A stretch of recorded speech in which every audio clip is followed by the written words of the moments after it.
¿Cuánto tiempo dedica usted para preparar la clase de la escuela bíblica dominical? ¿Cuánto tiempo invierte orando para que Dios le dé la sabiduría de lo alto y Dios le muestre de qué manera usted puede enseñar la clase en la escuela bíblica dominical? ¿Tiene usted pasión por la enseñanza? ¿Cuánto tiempo dedica diariamente para estudiar la Biblia con el propósito de extraer las enseñanzas, principios y valores que usted va a enseñar a sus estudiantes en la escuela bíblica dominical?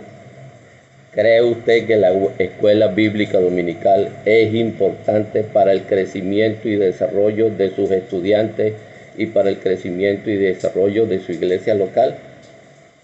Buenas tardes, le habla su pastor y amigo Jorge Arias desde la ciudad de Guanare, y hoy vamos a tratar la conferencia o el taller cómo preparar adecuadamente una clase para la escuela bíblica dominical, que por cierto también le sirve para la escuela bíblica vacacional. Me gustaría que se ubicaran en Esdras capítulo 7. Esdras capítulo 7. Vamos a observar a un personaje bíblico muy importante en una de las etapas importantes del proceso histórico de Israel, que es la 9ª etapa del proceso histórico de Israel, conocido como el regreso del remanente o la reedificación del templo. Esta etapa es una etapa muy importante porque es la etapa posterior, o lo que llaman algunos especialistas el post-exilio. Es la etapa donde el pueblo que fue llevado cautivo a Babilonia, primeramente, ahora está regresando durante el imperio medo-persa, el imperio persa. Están regresando nuevamente a Jerusalén, y así como de 3 maneras o 3 etapas fue el exilio, también de 3 etapas fue el regreso. En la primera etapa fue con el propósito de reconstruir el templo de Dios en Jerusalén, y eso es lo que vemos en los libros de Ageo, de Zacarías, donde Zorobabel fue el líder que Dios usó y Dios levantó para animar a esa gente que regresó a Jerusalén para reedificar nuevamente el templo destruido por Nabucodonosor en la invasión babilónica. La segunda etapa aquí entra Esdras, que es el que viene a Jerusalén con el propósito de volver a reactivar el servicio en el templo que estaba en Jerusalén. Y la tercera etapa es el líder de Nehemías, el cual vino a reedificar los muros y puso orden en la parte social, política, cultural, y corrigió muchos problemas sociales que habían en su tiempo. Entonces nos vamos a enfocar en Esdras, en el capítulo 7, y vamos a ver algunas características de Esdras que pueden ser de edificación para mí como maestro bíblico, como maestro de la Biblia, como maestro de la escuela bíblica, sea dominical, sea vacacional o cuando a usted le toque enseñar. Esdras, a través de sus testimonios, de sus virtudes, nos va a enseñar algunos elementos importantes para que usted, como maestro, los pueda aprender, los pueda aplicar y los pueda desarrollar en su ministerio educativo dentro y fuera de la iglesia.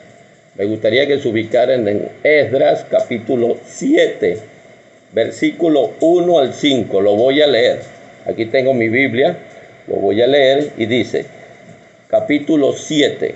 Después de estas cosas, en el reinado de Artajerjes, rey de Persia, subió Esdras, hijo de Seraías, hijo de Azarías, hijo de Hilcías, hijo de Salum, hijo de Sadot, hijo de Aitoc, hijo de Amarías, hijo de Azarías, hijo de Merayot, hijo de Saraías, hijo de Uzi, hijo de Buki, hijo de Abisúa, hijo de Finés, hijo de Eleazar, hijo de Aarón, sumo sacerdote.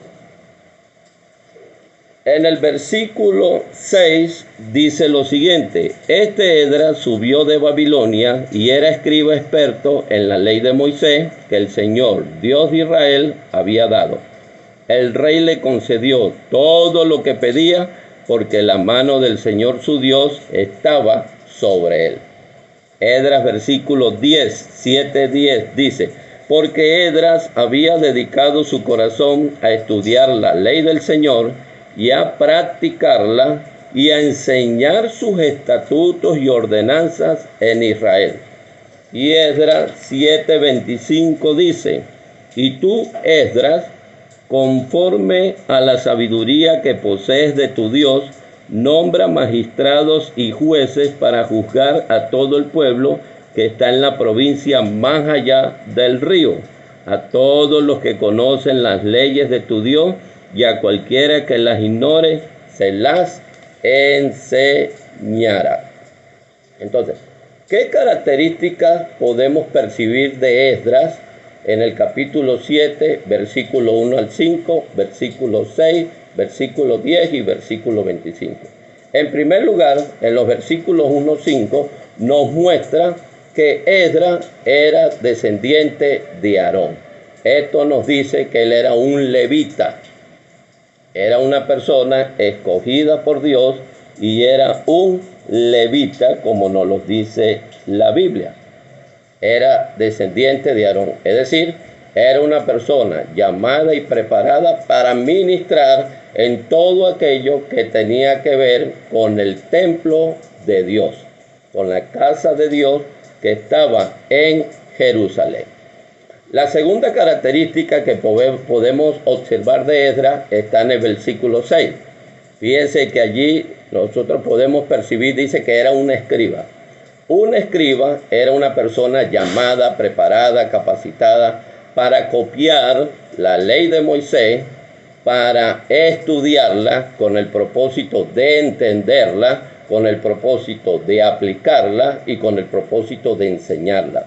Era el ministerio o la función que tenían los escribas, y nos dice allí que en el versículo 6 que solamente no era escriba, sino que él era diligente en la ley de Moisés. Era una persona que estudiaba permanentemente la ley de Moisés, profundizaba en la ley de Moisés, entendía la ley de Moisés, y esto le dio a él cierto testimonio, cierta influencia en el pueblo, porque ejerció su ministerio de escriba con diligencia, con pasión, con perseverancia y con disciplina. El tercer elemento, la tercera característica que nosotros podemos observar de Esdras, dice en el versículo 10. En el versículo 10, para mí es la esencia de mi don de enseñanza. Yo tengo el don de enseñanza, es mi don principal, me apasiona, me encanta enseñar. Y yo aprendo esto de Esdras porque me llamó mucho la atención y veo que son cosas que muchos maestros actuales que enseñan la Biblia no lo ponen en práctica. Dice allí que él preparó su corazón para estudiar la ley de Dios. ¿Qué es preparar? Ahí es lo que yo digo que muchos fallan. Muchos maestros no preparan su corazón. ¿Cómo usted prepara su corazón? Estudiando la Biblia todos los días con el propósito de aprender, de aplicar y de enseñar. Usted pasa tiempo orando, hay que pasar tiempo orando, buscando la sabiduría de Dios, la iluminación de Dios, el entendimiento de Dios, para nosotros poder entender lo que vamos a estudiar, para poderlo enseñar.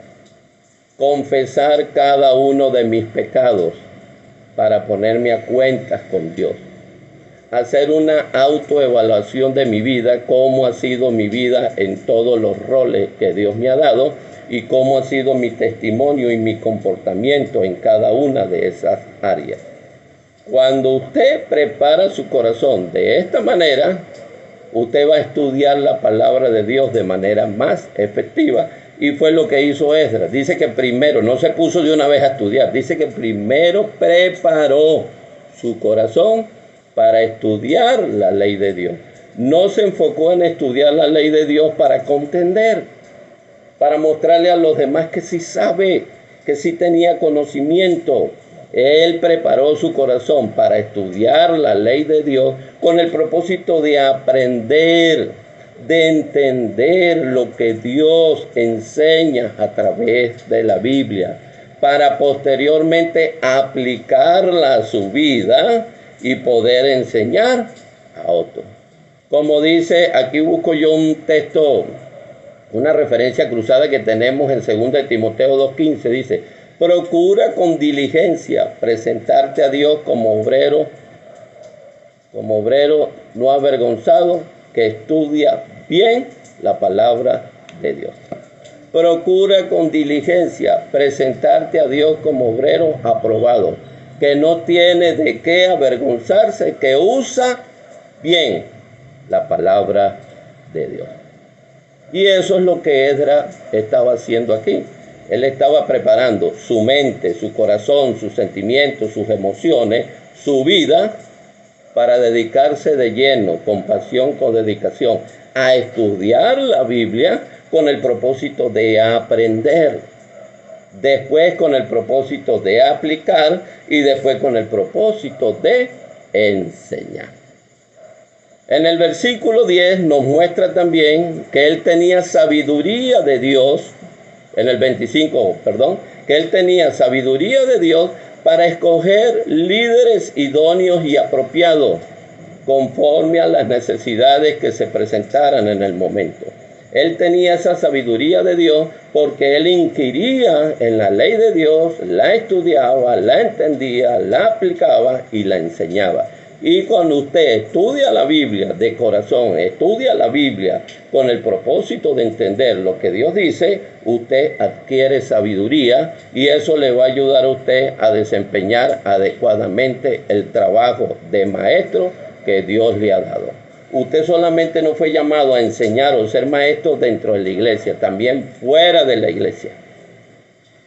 Sáquese eso de aquí, que es puro la iglesia, las cuatro paredes, no es dentro y fuera.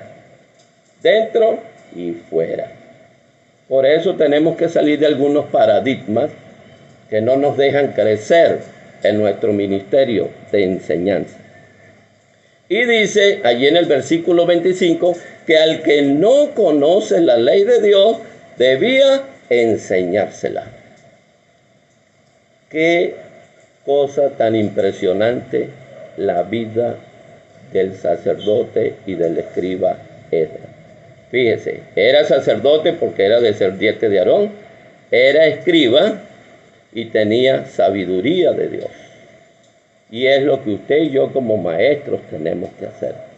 Antes de ir a preparar su material, usted tiene que preparar su corazón. Dios lo llamó a usted para ser un instrumento de bendición a las generaciones que nos van a reemplazar, a los jóvenes, a los adultos, a los ancianos. Dios nos llamó a ser ejemplo para nosotros enseñar la palabra de Dios. Tenemos que aplicarla primero a nuestra vida. Usted tiene que ser una persona diligente, disciplinada, organizada para estudiar la Biblia. Debe preparar cada día su mente, su corazón. Usted tiene que hacer una vida devocional diaria. Vida devocional es el tiempo a solas con Dios todos los días, donde usted dedica tiempo a orar y dedica tiempo a estudiar la Biblia para aprender, para aplicar y para enseñarla. Esa es la manera. Lamentablemente muchos maestros lo que hacen es enseñar, copia, pega y enseña. Copia, pegan, enseñan. Agarran cosas de un libro, la pegan y enseñan. Por eso es que nuestra enseñanza hoy está en crisis. Y si usted no lo ha visto así, pues usted está mal. Y el problema es que la enseñanza está en crisis, los responsables directos somos nosotros, que tenemos la responsabilidad de enseñar la palabra de Dios de manera adecuada. Entonces, es tiempo de reflexionar en esto. Me gustaría que como tarea, después que yo termine esta conferencia, usted se vaya a Esdras, capítulo 7, y busque versículos 1 al 5, versículo 6, versículo 10 y versículo 25. Escriba allí lo que le muestras de Esdras y busque la manera de cómo usted puede aplicar a su vida, en su ministerio de enseñanza, esas virtudes y esas características que tenía el escriba, el sacerdote Esdras, y que él cumplió a cabalidad para enseñar al pueblo de Israel que vino de regreso nuevamente a Jerusalén. Usted puede marcar la diferencia en la vida de una persona. Usted puede marcar el presente y el futuro en la vida de una persona. La enseñanza con la oración son los elementos primordiales y esenciales para el funcionamiento adecuado de la iglesia, para ayudar a la gente, para transformar a las personas como discípulos multiplicadores de Cristo, desde donde usted está hasta lo último de la tierra. Esa fue la orden que Dios nos dio. Y nosotros los maestros, los llamados a enseñar, tenemos una gran responsabilidad delante de Dios para ayudar a todas las personas a entender su relación personal con Dios y cómo ayudar a las personas a nuestro alrededor. Entonces, el centro en el ministerio de Esdras fue la ley de Dios. Ese fue su centro. Y allí él se relacionó en la Biblia como escriba, se relacionó con la Biblia como sacerdote, se relacionó con la Biblia como maestro y se relacionó con la Biblia como estudiante diligente de la palabra de Dios. Muchos maestros han dejado de ser estudiantes, y cuando usted deja de ser estudiante, usted deja de aprender. Quiero hacer una pausa aquí, darle la bienvenida a todas las personas que se están conectando. Gracias por estar conectados y espero que esta conferencia sea de inspiración, motivación, de alegría, de inspiración para su vida. Cualquier comentario al final de la conferencia, por favor, me gustaría saber sus comentarios del contenido de la conferencia.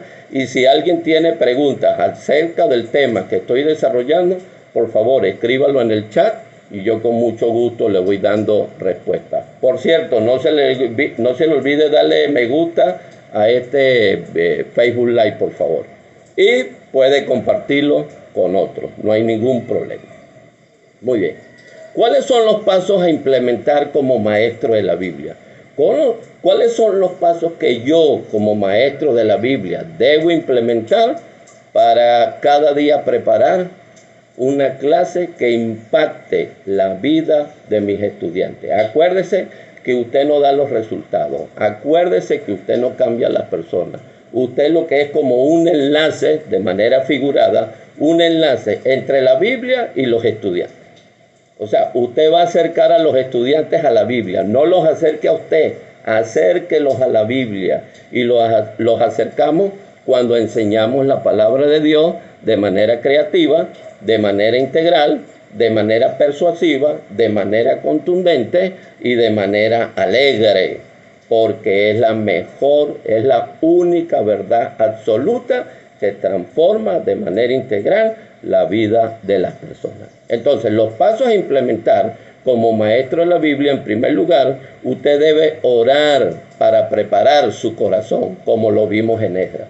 Prepare su corazón, confiese sus pecados, póngase a cuenta con Dios, ponga toda carga en las manos de Dios, dígale al Señor que le ayude para que usted pueda ejercer su ministerio de maestro de la Biblia o de enseñanza de la manera más apropiada, donde Dios se sienta glorificado a través de la Biblia, de su vida. El segundo paso que usted debe hacer, debe estudiar la Biblia de manera apropiada. La mejor manera que yo recomiendo para estudiar la Biblia es el método de estudio bíblico inductivo. Y aquí le voy a dar algunos pasos clave del estudio bíblico inductivo. Lamento de que no pudiera presentarle, porque yo tengo aquí mi presentación en PowerPoint, pero bueno, vamos a ver cómo haremos en un futuro. Pero es esencial eso, que usted estudie la Biblia. Usted tiene que ser un estudiante asiduo, continuo, permanente y profundo de la palabra de Dios. El tercer paso que usted debe dar es que cuando usted estudia la Biblia, usted aprende. Y cuando usted aprende esa verdad o esas verdades que Dios le va a dar, usted debe aplicarla a su vida, porque usted es el ejemplo para sus estudiantes. Usted no le puede exigir a sus estudiantes lo que usted primero no da, porque eso es falta de integridad, eso es falta de ética. Exíjale a los demás lo que usted primero da.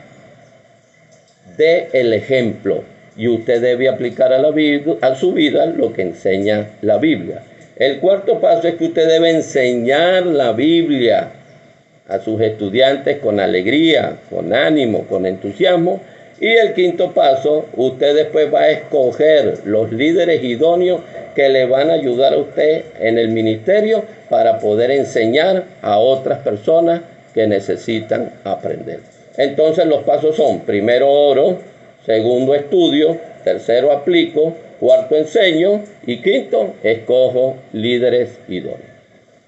¿Cómo puedo estudiar la Biblia? Nosotros en el Ministerio Precepto enseñamos a estudiar la Biblia. Nuestra misión como ministerio es involucrar a las personas en una relación con Dios por medio del conocimiento de su palabra. Nuestra visión es cada creyente en Cristo viviendo la palabra de Dios cada día. Nuestro lema es: conoce profundamente a Dios, vive de manera diferente. Y nuestro versículo clave es el Salmo 119, 105. Lámpara es a mis pies tu palabra y lumbrera a mis caminos. En el estudio bíblico inductivo nosotros enseñamos que el estudio bíblico inductivo quiere decir que la Biblia es mi fuente principal de estudio. Es decir, que antes de ir a un comentario, antes de ir a un diccionario, antes de ir a internet, antes de ir a las redes sociales, yo debo ir primero a la Biblia. Eso es lo que significa estudio bíblico inductivo. Mi fuente principal de estudio es la palabra de Dios. Después que usted haga su estudio personal, después que usted interprete la Biblia de manera adecuada, ahí es donde usted puede buscar textos complementarios como comentarios, diccionarios, atlas, y puede ir a cualquier página de internet que usted considere pertinente. El estudio bíblico inductivo tiene tres componentes. Uno, observación, que es examinar lo que dice el texto. Dos, interpretación, que es entender el significado del texto. Y tres, aplicación, que es lecciones para mi vida. Vuelvo a repetir: observación es examinar lo que dice el texto, interpretación es entender el significado del texto, y el tercero es aplicación, que son lecciones para mi vida. De estos tres pasos, donde usted debe dedicar la mayoría de su tiempo es observando, en observación, examinar el texto. Si usted hace una examinación adecuada o una observación idónea, usted puede hacer una interpretación adecuada y una aplicación efectiva. Todo depende del paso de la observación. La gente no dedica tiempo a examinar lo que dice la Biblia. La gente lee la Biblia y de una vez la interpreta, y por eso lo hacen mal. Y si la interpretación es mala, la aplicación es errónea. Y usted como maestro tiene que cuidarse, porque usted tiene una responsabilidad muy grande delante de Dios. Le voy a dar una ilustración. Los médicos, cuando cometen un error en un paciente, lo matan. La muerte es el error, como las consecuencias. Un abogado se equivoca, mete a la gente a la cárcel. Pero cuando un maestro se equivoca, esa equivocación se repite permanentemente. Es como una fotocopia de un documento donde usted cometió errores y usted sacó 100 copias. Esas copias son 100 errores que se van a multiplicar porque usted hizo las cosas mal. Esa es la responsabilidad que tenemos los maestros. Por eso que tenemos que dedicar tiempo. Jóvenes, muchachos, tenemos que dedicar tiempo a orar y a estudiar la Biblia para poderla enseñar de manera adecuada. Dedique tiempo todos los días, saque 15, 20 minutos diarios para que usted estudie el texto bíblico que usted va a utilizar para enseñarlo el domingo. Estudie todos los días, mínimo 15 minutos, y aprenda a observar el texto de manera idónea. ¿Cómo podemos observar el texto de manera sencilla? Después de orar para pedir sabiduría de Dios, lea el texto. Si usted va a utilizar un capítulo, lea 2, 3, 4 veces ese capítulo. Después que lo lea, interróguelo con las 6 preguntas básicas. ¿Quién? ¿Qué? ¿Cómo? ¿Cuándo? ¿Dónde? ¿Por qué? Interrogue el texto. ¿Quiénes son los personajes principales? ¿Qué problema está pasando aquí? ¿Qué es lo que está pasando aquí? ¿Dónde sucedió esto? ¿Cuándo sucedió esto? ¿Cómo se presentó? ¿Cómo va a venir las consecuencias? ¿Por qué se dio esto? Esas son las preguntas que usted tiene que hacerle al texto para que usted vaya como entendiendo lo que allí va aconteciendo. Es decir, usted tiene que meterse en el texto bíblico como si usted estuviera presente en el momento para poder entender el mensaje que el autor me quiere dar a mí como lector o estudiante de ese texto. Después que usted interrogue el texto, usted va a buscar lo obvio. Obvio es lo que no necesita interpretación. Obvio es lo que usted ve a simple vista. Y en la Biblia, lo obvio son 3 elementos: personas, eventos y lugares. Eso es lo más obvio que hay en cualquier capítulo de la Biblia. Después que usted busca personas, eventos y lugares, comienza a identificar los personajes principales del capítulo. Puede utilizar un color, puede utilizar una figura. Usted primero en un personaje principal, usted lo fue marcando, marque toda la información que le da acerca de ese personaje y lo marca con un color específico. Nosotros en el Ministerio Precepto utilizamos un círculo de color azul para marcar un personaje principal. Después que usted marcó o identificó el personaje principal, usted elabora una lista de ese personaje versículo por versículo. ¿Qué información obtiene usted del versículo acerca de este personaje? Y usted va haciendo la lista versículo por versículo de la información de ese personaje. Después marca el segundo personaje principal, elabora la lista, el tercer personaje principal, elabora la lista, y después usted va a identificar las palabras clave. Una palabra clave es una palabra importante que el autor utiliza y repite para dar a entender su mensaje al lector. Estas palabras clave usted las puede ver en la lista de los personajes que usted acabó de hacer. Cuando usted identifique la palabra clave, márquela con un símbolo, un color de una manera específica, y después que la marca, usted hace una lista de esa palabra clave. Y después identifique el tema principal o el asunto principal de ese capítulo. También es muy importante buscar expresiones de tiempo que respondan a la pregunta ¿cuándo sucedieron los eventos? ¿Cuándo suceden o cuándo sucederán? Y también busque los lugares geográficos. Los puede subrayar con 2 líneas verdes que se refieren a dónde sucedió los eventos o a dónde van a suceder. Después que usted tenga esto, usted está preparado para interpretar adecuadamente el texto. Y en el texto, para usted poderlo interpretar, usted tiene que establecer el contexto. El contexto es el ambiente o las palabras que rodean a una palabra clave o a un evento, es decir, dónde sucedió. Y 2 elementos que nos ayudan a establecer el contexto de manera idónea es el contexto histórico y el contexto geográfico, que responden a la pregunta ¿dónde sucedió y cuándo?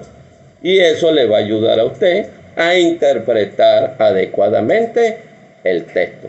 Nosotros en Precepto decimos, el contexto rige en la interpretación. Si usted no establece el contexto, usted no va a interpretar adecuadamente el texto que está estudiando. Y el tercer lugar es aplicación, es decir, lecciones para mi vida. ¿Cómo puedo aplicar las grandes verdades que aprendí aquí? ¿Cómo las puedo aplicar a mi vida? Ahí puede utilizar 2 Timoteo, capítulo 3, versículos 16 y 17, que dice, toda la escritura es inspirada por Dios y útil. ¿Para qué? Para enseñar, para redarguir, para corregir, para instruir en justicia, a fin de que el hombre de Dios sea perfecto, enteramente preparado para toda buena obra. Cuando usted estudia la Biblia, aprende. Cuando usted aprende lo que dice la Biblia, Dios nos confronta.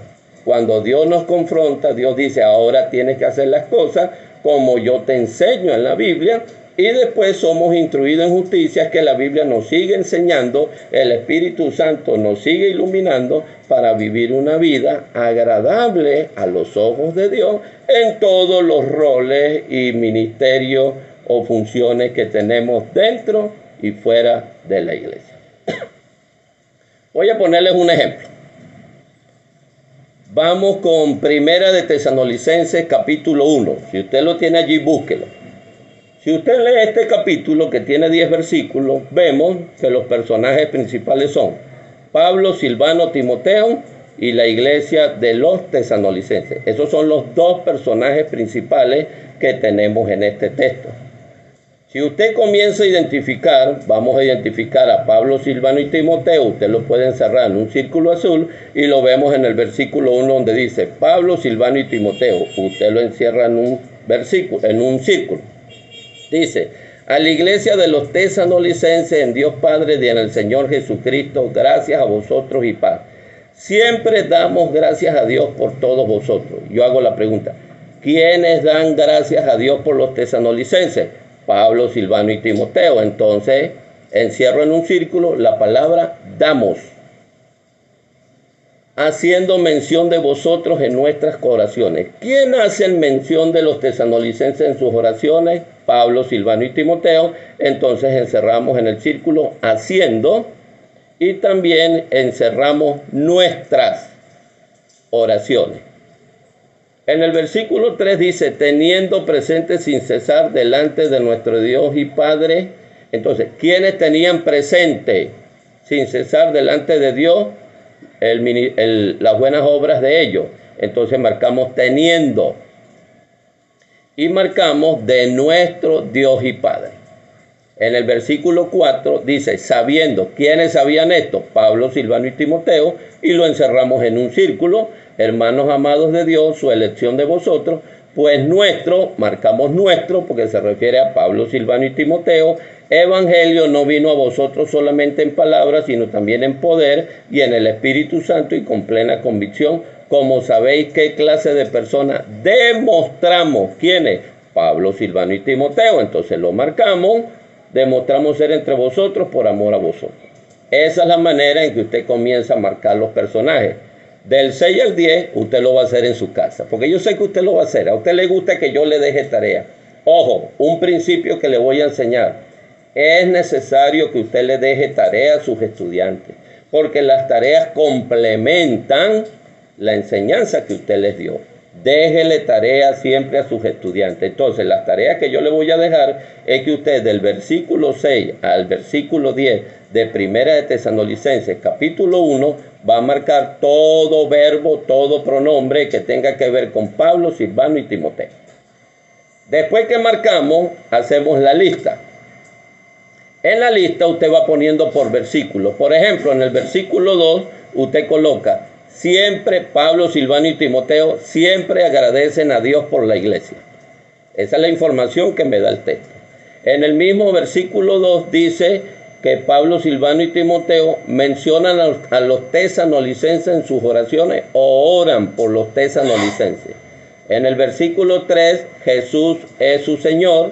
En el mismo 3, Dios es su Padre. En el 5 dice, nuestro evangelio vino a los tesalonicenses.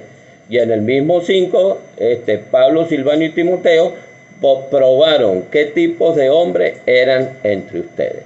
Les dejo la tarea del 6 hasta el 10. Ahora vamos a marcar al destinatario. Vamos al capítulo 1, versículo 1. Dice, Pablo, Silvano y Timoteo, ¿a quién? A la iglesia de los tesalonicenses. Entonces usted encierra en un rectángulo de color anaranjado a la iglesia de los tesalonicenses. En Dios Padre y en el Señor Jesucristo, gracias a vosotros. Marque vosotros porque es un pronombre que tiene que ver con los tesalonicenses. A vosotros y paz. Siempre damos gracias a Dios por todos vosotros, marquen vosotros, haciendo mención de vosotros, marquen vosotros en nuestras oraciones, teniendo presente sin cesar delante de nuestro Dios y Padre vuestra, marque vuestra obra de fe, vuestro trabajo de amor y la firmeza de vuestra, marquen vuestra esperanza en nuestro Señor Jesucristo. Sabiendo, hermanos, marquen hermanos, amados de Dios, marque su elección de vosotros, marque vosotros. Pues nuestro evangelio no vino a vosotros, marquen vosotros, solamente en palabras, sino también en poder y en el Espíritu Santo y con plena convicción. ¿Cómo sabéis? Marquen sabéis. ¿Qué clase de personas demostramos ser entre vosotros? Marquen vosotros, por amor a vosotros. Marquen vosotros. Dejo la tercera tarea. Van a marcar lo referido a los destinatarios del versículo 6 al versículo 10. Vamos a hacer la lista.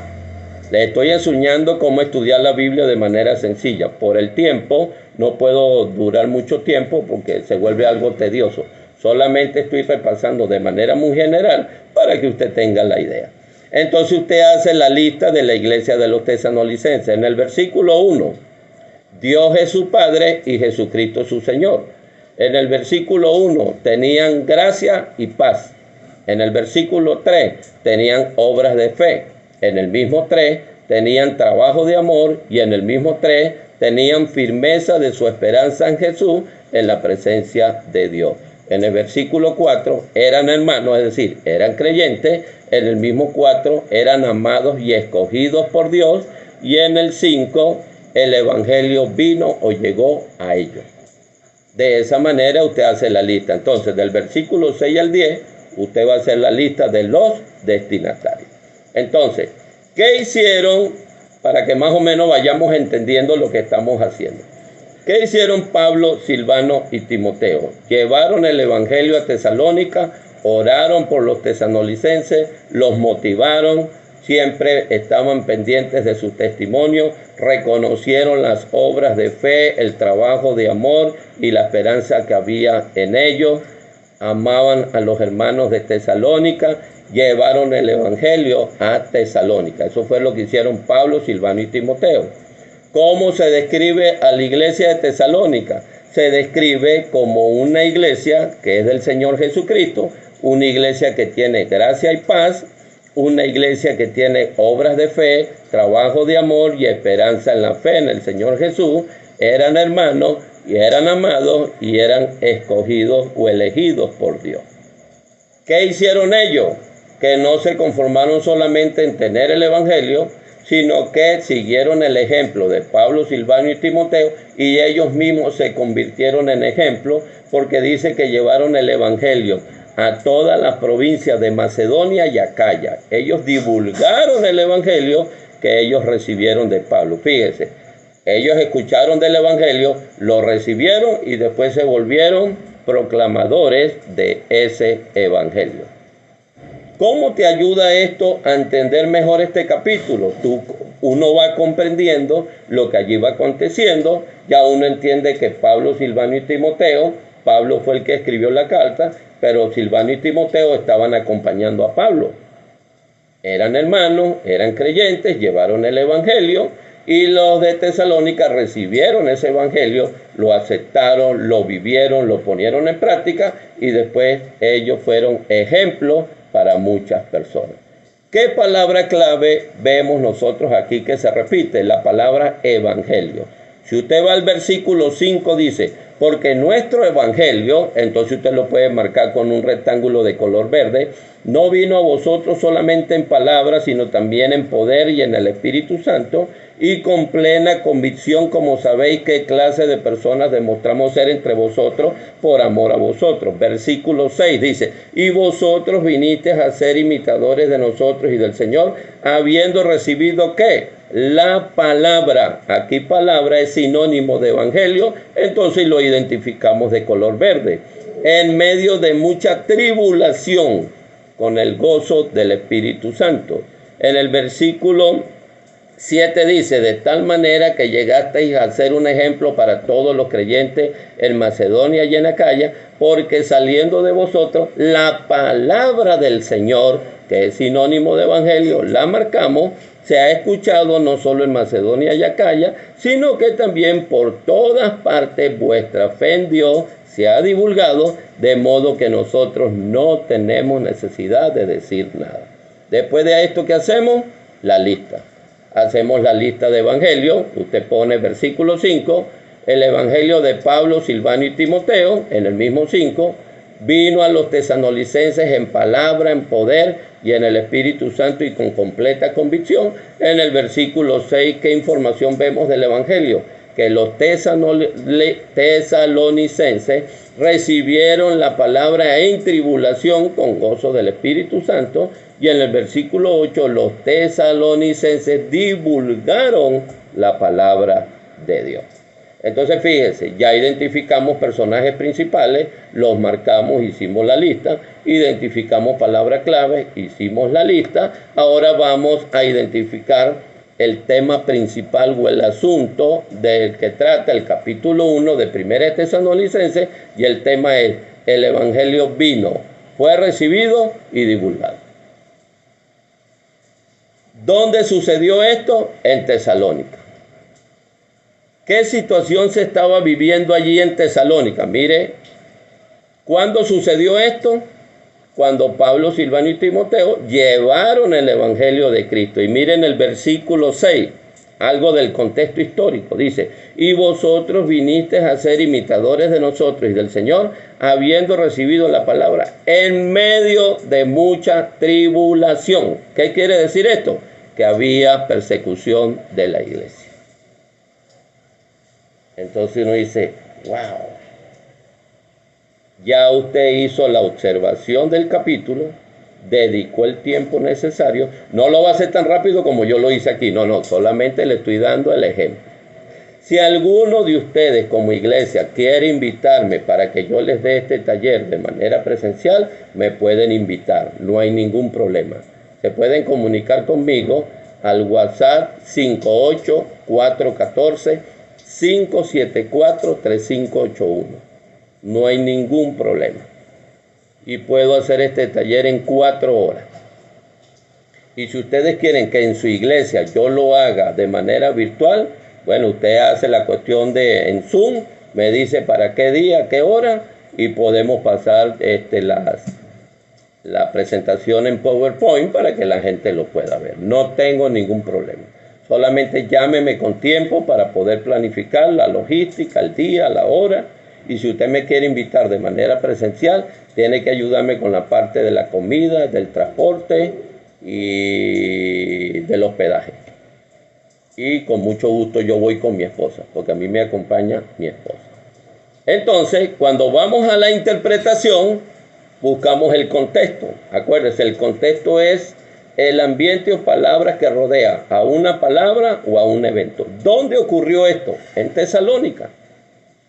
Si ustedes observan, podemos ver más adelante, de dónde surgió la iglesia de Tesalónica. Usted puede ir a Hechos capítulo 17, versículo 1 al 4 y observe. Yo estoy ahí en Hechos 17. Este es el origen de la iglesia de Tesalónica. Dice el versículo 1 del capítulo 17 de Hechos: pasando por Anfípolis y Apolonia, llegaron a Tesalónica, donde había una sinagoga de los judíos, y Pablo, como acostumbraba, fue a ellos y por 3 días de reposo discutió con ellos, declarando y exponiendo por medio de las Escrituras que era necesario que el Cristo padeciese y resucitase de los muertos, y que Jesús, a quien yo os anuncio, decía él, es el Cristo. Y algunos de ellos creyeron y se juntaron con Pablo y con Silas, y de los griegos piadosos gran número, y mujeres nobles no pocas. Allí nació la iglesia de Tesalónica. Creo, si no me equivoco, que fue en el segundo viaje misionero de Pablo. Creo, no estoy seguro. Estoy ahí confuso entre el primero y el segundo. Creo que fue en el segundo.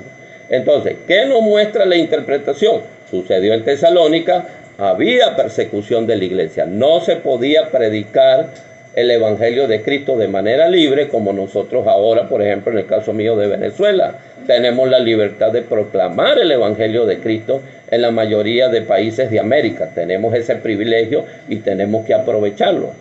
Pero en este tiempo, en el siglo I después de Cristo, había persecución de la iglesia, porque acuérdense que estaba bajo el imperio, el dominio del imperio romano. Y el imperio romano era un imperio idólatra, donde se buscaba que la gente adorara la imagen o la persona del emperador, lo que se llamaba Julio César. Entonces, en la interpretación nosotros vemos que había persecución de la iglesia, y esto nos muestra el contexto histórico y geográfico del momento. Ahora vamos a la aplicación. Vamos a 1 Tesalonicenses capítulo 1 y miren el versículo 3. Miren una manera de buscar la aplicación en el mismo texto. En el versículo 3 dice: acordándonos sin cesar delante de Dios y Padre nuestro de la obra de vuestra fe. Ahora, ¿cuál sería esa obra de fe que tenían los tesalonicenses? Vayan al versículo 8 del mismo capítulo y fíjense. ¿Cuál era la obra de fe? Dice: porque partiendo de vosotros ha sido divulgada la palabra del Señor, no solo en Macedonia y Acaya, sino que también en todo lugar vuestra fe en Dios se ha extendido, de modo que nosotros no tenemos necesidad de hablar nada. Esa era la obra de fe de esta iglesia. En el mismo versículo 3 continúa y dice: del trabajo de vuestro amor. Vayan al versículo 9. ¿Cuál era ese amor que ellos mostraban? Miren el versículo 9. Porque ellos mismos cuentan de nosotros la manera en que nos recibisteis y cómo os convertisteis de los ídolos a Dios para servir al Dios vivo y verdadero. Miren las obras de amor o el trabajo de amor de esta gente. Hospedó apropiadamente a Pablo, Silvano y Timoteo, se convirtieron de los ídolos a Dios y se enfocaron en servir a Dios de manera voluntaria y de manera apasionada. Y en el mismo versículo 3 dice: y de vuestra constancia en la esperanza de nuestro Señor Jesucristo. Miren el versículo 10. Y esperar de los cielos a su Hijo, al cual resucitó de los muertos, a Jesús, quien nos libra de la ira venidera. Aquí hace referencia a la segunda venida de Cristo, y su constancia de la esperanza en el Señor Jesús es que ellos esperan la segunda venida del Señor Jesucristo. De esta manera nosotros podemos observar la aplicación para mi vida del texto que estudié. Aparte de eso, ¿qué otra aplicación puedo yo, qué otro principio puedo yo aplicar a mi vida? Yo puse uno: tener obras de fe, trabajo de mi amor por el Señor y constancia en mi esperanza. Otra aplicación: divulgar el Evangelio de Cristo, donde yo estoy, hasta lo último de la tierra, como me enseña Mateo 28, 19 y 20. Esas son dos aplicaciones que puedo sacar. Y ser ejemplo para otros, ser un buen ejemplo para otros. Así como Pablo, Silvano y Timoteo fueron de ejemplo para la iglesia de Tesalónica, dice que la iglesia de Tesalónica buscó imitarlos a ellos e imitar a Dios. Si usted no lo ha observado, mírenlo en el versículo, ya le voy a decir en qué versículo. Creo que está en el versículo, un momentico.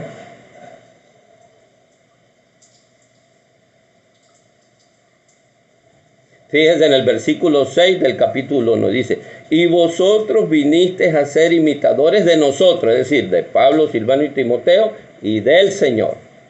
Quiere decir que estos tres hombres y el testimonio de Cristo fue de ejemplo para ellos, y ellos se convirtieron en imitadores de ellos. Entonces, ¿estoy imitando yo al Señor? ¿Estoy imitando a las personas que me discipularon en la vida? ¿Soy yo de ejemplo para otros? ¿Qué tipo de ejemplo soy yo para otros? Y si usted busca un mapa, usted puede ver que actualmente, lo que pasa es que no me acuerdo los países actuales, pero usted puede buscar allí donde está Grecia, y allí puede ver usted la ciudad de Tesalónica, pertenecía a la provincia de Macedonia. Y esta es la manera en que usted estudia la Biblia. Entonces, fíjese, ya le di los 5 pasos que usted debe hacer como maestro: preparar su corazón, inquirir en la ley de Dios, etc. Debe estudiar la Biblia. Y el tercer elemento importante para usted preparar una clase magistral cada domingo para la escuela bíblica dominical, vacacional o cualquiera, es planificar la lección. Y yo le voy a enseñar 8 pasos de cómo planificar una lección efectiva. En primer lugar, después que usted estudió la Biblia, usted va a sacar un tema. Usted escoge el tema de acuerdo a la estructura de la iglesia y de acuerdo al enfoque de la iglesia. Vamos a suponer que el tema de este mes, como tenemos en la obra bautista, es la oración. Usted debe buscar un capítulo de la Biblia que hable de la oración. Por ejemplo, a mí me encanta, déjeme buscar aquí algo. Aquí tengo mi Biblia, la tengo aquí a la mano. La tengo aquí a la mano. Por ejemplo, en Juan, capítulo, déjeme buscar un momentico para darles la información adecuada. Juan, capítulo 17. La oración que Jesús hace por sus discípulos. Mire mi Biblia de estudio personal. Mire.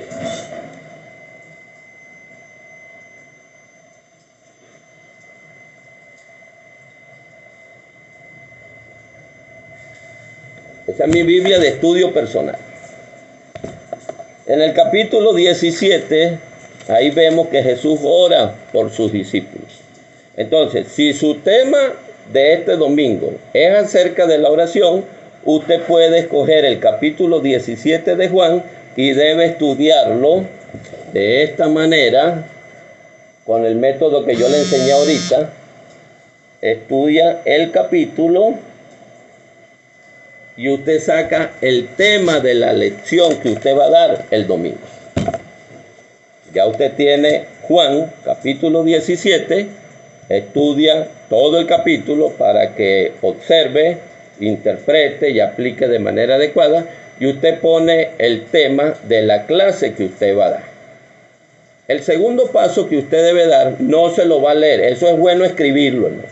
Escríbalo en computadora, lápiz, como usted quiera, en un papel. Ya usted sacó el tema, escriba el tema. No, quítese esa mala costumbre que tienen muchos maestros que yo he visto. No, eso está en mi mente. No cometa ese error. Deje la soberbia. Busque una página y escriba, porque lo que no se escribe se olvida. Hágame caso. Yo ya tengo experiencia en esto. Yo tengo más de 28 años estudiando y enseñando la Biblia. Hágame caso. Entonces usted pone el tema y pone el propósito o los propósitos, la meta. Es decir, ¿qué quiere lograr usted en la vida de los estudiantes al dar el tema de la oración? Ponga 1 o 2 o 3 o 4 propósitos. Yo quiero lograr esto, yo quiero lograr que los estudiantes entiendan la importancia de la oración. Yo quiero que los estudiantes aprendan a aplicar a su vida diaria la costumbre o el hábito de orar. Que ellos entiendan que la oración nos acerca más a Dios. Usted pone los propósitos, lo que usted quiere lograr en la vida de sus estudiantes al dar esa lección. No se lo va a decir a ellos, eso es usted, eso es como una guía de lo que usted quiere lograr con esa lección.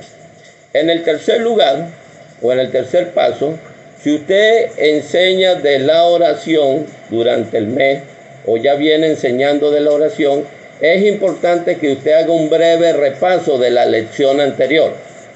Por ejemplo, en el mes de mayo, el enfoque fue el hogar cristiano. Entonces usted da un repaso. Bueno, jóvenes, muchachos, como ya hemos visto, la última lección que vimos fue acerca de la importancia del hogar cristiano y un hogar enfocado, o el centro, que el centro de ese hogar es Dios. Y eso, ¿qué nos conduce? Que para lograr un hogar cristiano, para lograr que todos los integrantes de ese hogar cristiano podamos vivir en armonía en medio de las adversidades que la vida contemporánea nos puede presentar, es importante la oración. Entonces usted conecta la clase pasada o el enfoque del mes pasado, lo conecta con este mes. Es como la conexión. Y allí usted debe hacer un breve repaso que no pase de 5 minutos. Un breve repaso de la lección anterior.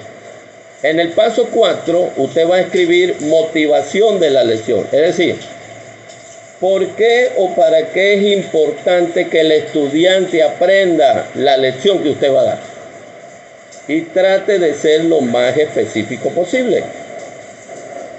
¿Por qué es importante para el estudiante la oración? Entonces escríbalo. 3, 4 motivaciones. Y eso sí se lo comparte a su clase. Dice, mire, es importante el tema de la oración por esto, por esto, por esto y por esto. Trate de que esa motivación tenga que ver con su estilo de vida diario.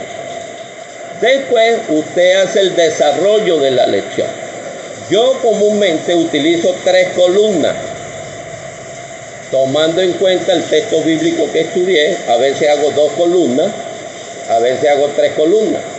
Por ejemplo, en la oración yo pongo la oración según la Biblia, la oración en mi vida práctica y la oración en el desempeño de mi ministerio. Un ejemplo, esto es algo hipotético. Entonces usted desarrolla y va a poner en cada columna los versículos que usted va a dar y anote los completos y los puntos que usted va a desarrollar en cada columna, de acuerdo al tema y de acuerdo al propósito que usted tiene. Si el desarrollo de la lección no se relaciona con el tema o no se relaciona con el propósito, usted está haciendo mal el desarrollo de la lección. Tiene que estar relacionado. El desarrollo de la lección, el desarrollo de lo que usted va a enseñar, tiene que estar relacionado con el tema y tiene que estar relacionado con el propósito de la lección. Y después que usted hace eso, usted saca 3, 4, 5 conclusiones, que no es aplicación. Las conclusiones son como un resumen muy breve de la lección. Por ejemplo, la oración es importante. La oración es esencial para la vida. La oración nos conecta con Dios.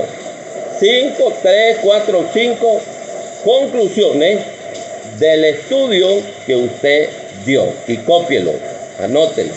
Después usted va a hacer las aplicaciones, que sería el 7º paso, las aplicaciones. ¿Cómo usted aplicaría este tema o el desarrollo de la lección en su vida práctica? Trate de hacer preguntas específicas. Por ejemplo, ¿cómo está tu vida de oración diaria? ¿Qué vas a hacer durante esta semana para poder aplicar a tu vida diaria lo que aprendiste de esta lección? Hágale preguntas a los estudiantes, sea lo más específico posible en hacer las preguntas y deje que los estudiantes respondan. Y el 8º paso es denles la motivación para la próxima lección. Ya usted tiene que tener el tema de la próxima lección. Decir, bueno, en la próxima lección vamos a continuar estudiando de manera profunda el tema de la oración, pero vamos a ver los tipos de oración que hay en la Biblia y cómo esto puede ser de edificación para mi vida como discípulo de Cristo para poder bendecir la vida de otro. Entonces usted conecta esta lección con la lección que viene y eso va a ayudar al estudiante a relacionar todo, a relacionar lo que usted le enseña todos los domingos con su vida, con su familia, con su entorno, con la iglesia, con el reino de Dios, y esto le va a ayudar a usted a mejorar cada día. Vuelvo a repetir los 8 pasos. Primero, el tema. Segundo, el propósito de la lección. Tercero, repaso de la lección anterior. Cuarto, motivación de la lección. Quinto, conclusiones. Séptimo, aplicaciones. Y octavo, motivación para la próxima lección. Nosotros en el Ministerio Precepto tenemos muchas herramientas.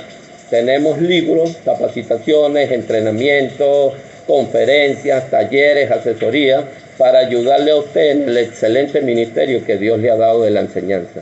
Si usted está interesado en un tema específico que usted quiera ser capacitado de manera bíblica en un tema, por ejemplo, entendiendo los dones espirituales, distracciones fatales, venciendo las tentaciones destructivas, cómo edificar un matrimonio que en realidad funcione, el perdón, rompiendo las cadenas del pasado. Es decir, cualquier tema de la Biblia, nosotros en el Ministerio Precepto disponemos de una gama diversa de todo tipo de temas bíblicos para ayudar a los maestros, para ayudar a los estudiantes, para ayudar en el proceso discipular de la iglesia, para capacitar a los líderes, capacitar misioneros. También tenemos estudios para pastores que estén interesados en estudiar la Biblia de manera profunda. Tenemos estudios bíblicos de todo. Contáctese conmigo a través del ministerio de mi WhatsApp o vaya a la página web del Ministerio Precepto y ponga www.precepthispano.com y ahí está más especificado todos nuestros materiales, capacitaciones y entrenamientos, y también me puede contactar a mí si usted vive en Venezuela o en cualquier país. Yo puedo atender porque ahora tenemos la libertad de poder atender a cualquier país del mundo que requiera nuestro servicio. Y si usted quiere una capacitación, entrenamiento o estudio por redes o por virtuales o por WhatsApp o por Zoom o por Google Meet, con mucho gusto yo se lo doy. Me gustaría escuchar sus inquietudes, por favor. Me gustaría escucharle a usted sus inquietudes para ver de qué manera, si quedó alguna duda, le puedo responder. No sé si alguno tiene alguna inquietud, alguna duda que haya quedado, algo que no se entendió, y con mucho gusto le respondo. Yo vivo en la ciudad de Guanare, Portuguesa. Bueno, si usted tiene alguna inquietud, después que termine esta conferencia live, escríbame allí cualquier comentario, cualquier inquietud, y yo durante la semana le voy a responder y lo voy a atender en la inquietud que ustedes tengan. Gracias a todos por estar conectados, y como yo siempre he dicho y mantengo, el conocimiento sin acción es ilusión. El conocimiento sin acción es ilusión. Dios les bendiga y cuídense.